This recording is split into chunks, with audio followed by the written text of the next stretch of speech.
That bombshell from Jeff Bezos of Amazon, the world's richest man, is taking on the publisher of the National Enquirer, accusing the media giant, run by a longtime friend of President Trump, of trying to blackmail him with compromising photos. Now, instead of giving in, Bezos counterattacked in public.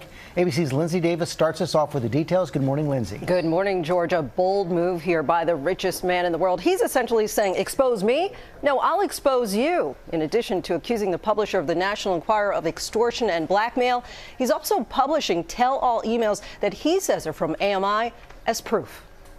This morning, Jeff Bezos, the richest man in the world, is taking on a media titan. In a bombshell blog post, the billionaire accuses AMI, the publisher of the National Enquirer, of blackmail and extortion. According to Bezos, AMI threatened to publish embarrassing, intimate photos of the Amazon founder unless he stopped his investigation into just how the National Enquirer obtained text messages between Bezos and his reported girlfriend, Lauren Sanchez. Those messages splashed across the pages of the Enquirer just days after Bezos and his wife announced they were getting a divorce. In exchange for not running the new pictures, AMI demanded Bezos stop accusing the Enquirer of politically motivated reporting, calling the claims defamation. Bezos writing in a blog post, "Of course, I don't want personal photos published, but I also won't participate in their well-known practice of blackmail, political favors, political attacks, and corruption." Also noting the publication had the confidence to put their so-called threats in writing.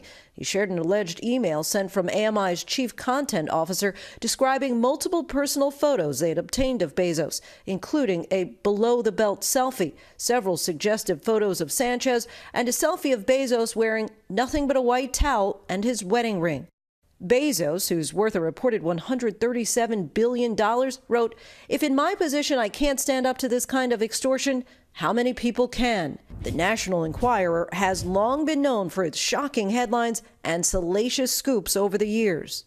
Now Bezos, who's also the owner of the Washington Post, says the National Enquirer's reporting on his personal life may be politically motivated, referencing Pecker's reported attempts to expand his business to Saudi Arabia, and pointing to the AMI chief's close relationship with the president, who has reportedly mocked Bezos as Jeff Bozo on Twitter and made light of his pending divorce. The tabloid and its parent company are run by David Pecker, a longtime friend of President Trump. Last year, AMI reached a plea agreement with federal prosecutors in exchange for immunity. They got OJ, they got Edwards, they got this. I mean, if that was the New York Times, they would have gotten Pulitzer Prizes for their reporting. The company admitted to so-called catch-and-kill tactics at the direction of members of Trump's campaign, paying thousands of dollars for the rights to stories that could be damaging to the then candidate and making them disappear. And overnight journalist Ronan Farrow tweeted that he and at least one other prominent journalist also received threats of blackmail from AMI. He says that they were targeted while working on stories about the National Enquirer's arrangement with Trump. We reached out to AMI for comment, but did not hear back. George. Okay, Lindsay, thanks. Whole bunch of everything going on in this story. Law, media, politics. We have the perfect person to talk to about it. Dan Unbelievable. I mean, this story is just amazing. So let's start out. We saw what's in Jeff Bezos' letter. Does what he described meet the legal definition of extortion, blackmail? Maybe. First of all, under federal extortion law, you would need a threat and you'd need to be demanding something of value.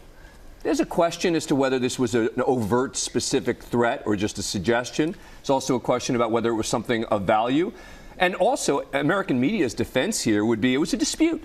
They were going to publish something false in the Washington Post. We were telling them what we would publish. We were trying to negotiate this, and this was all part of the negotiation. So there is a line here, and the question is, did they cross it? There's also possible state crimes as well. In New York, it's a little easier to prosecute something like this. The other legal twist here, remember, David Pecker was cooperating against President Trump in that campaign finance case, the payoffs to Karen McDougal, Stormy Daniels. Does this complicate that cooperation agreement he had with prosecutors here in New York? If there's a crime, yes. So one of the conditions of his agreement is that they would not commit another crime.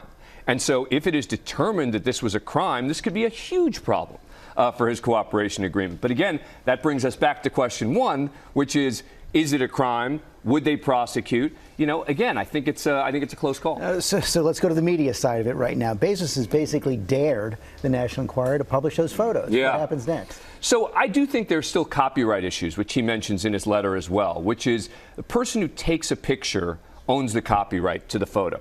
There's an exception called fair use, which means if it's newsworthy, it's something that is worth commenting on, that's important enough. And the American media would say, for example, that him taking a picture of himself at a business meeting could be newsworthy. I don't know that that's a really easy argument, but that's a civil issue, not criminal. That's about money damages, not about prosecution. But I think there's going to be hesitation on their part. Well, the other thing Bezos throws out there is that there are multiple other independent investigations now going on of the National Enquirer. And now you have to ask yourself, is there going to be a larger investigation here into American media's practices from a criminal perspective, not just from a sort of journalistic perspective? Ronan Farrow talking about those threats that he got as well. Yeah. Dan Abrams, thanks very much. Hi, everyone. George Stephanopoulos here. Thanks for checking out the ABC News YouTube channel. If you'd like to get more videos, show highlights, and watch live event coverage, click on the right over here to subscribe to our channel. And don't forget to download the ABC News app for breaking news alerts. Thanks for watching.